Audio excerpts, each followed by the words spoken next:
There are so many characters in pop culture that use super speed. Something about super speed is just so appealing to audiences. And it's not uncommon for anyone to like a character who has super speed. I mean, the power of super speed tracks back to Greek mythology. Hermes was the god of speed. I mean, some characters who you might actually be familiar with are inspired by Hermes. And that's honestly not a surprise to any one of you, I'm sure. Something about moving at an insane rate where you're just a blur to the naked eye is just so exhilarating. There are literal sports built around the idea of getting from one point to another as fast as you can. Even sports that aren't inherently built around trying to be as fast as possible, there's still an element of speed. I like the idea that the reason why people like super speed so much is because it gives you the literal ability to run away from your problems. It's kind of like the definition of escapism in a way. So it wasn't really surprising that XLR8 in the original Ben 10, the classic series, was just a lot of people's favorite alien, because who doesn't want to move at super speed? What's even less surprising was when Fasttrack in Ultimate Alien was introduced, a lot of people weren't really happy about this, because hey, we already have an alien that can run at super speed, so why have this other alien? So what I wanted to figure out was which alien is actually better between these two. And sure, it's down to subjectivity, but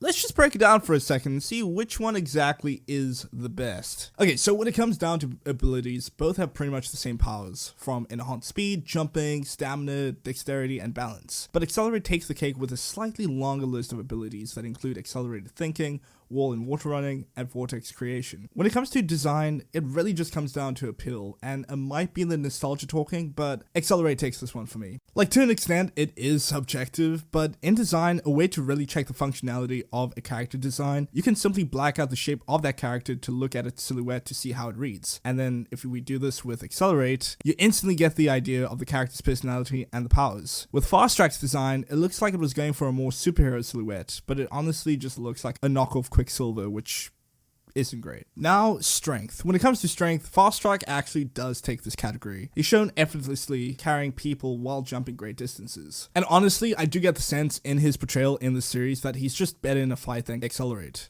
who gets knocked on his ass pretty often in the series. Gonna feel that tomorrow. Both aliens have the stereotypical speedster weaknesses. Like, if an opponent has good reflexes and reaction time, they can just counter their attacks, and both can't actually run on certain surfaces like ice or maybe marbles.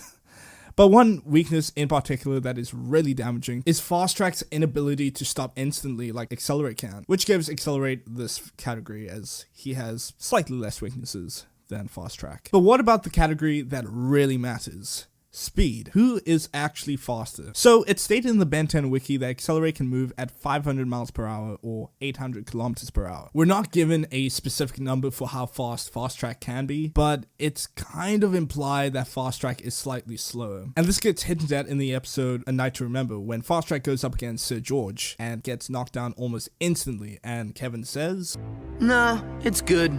He loses way faster than XLR8."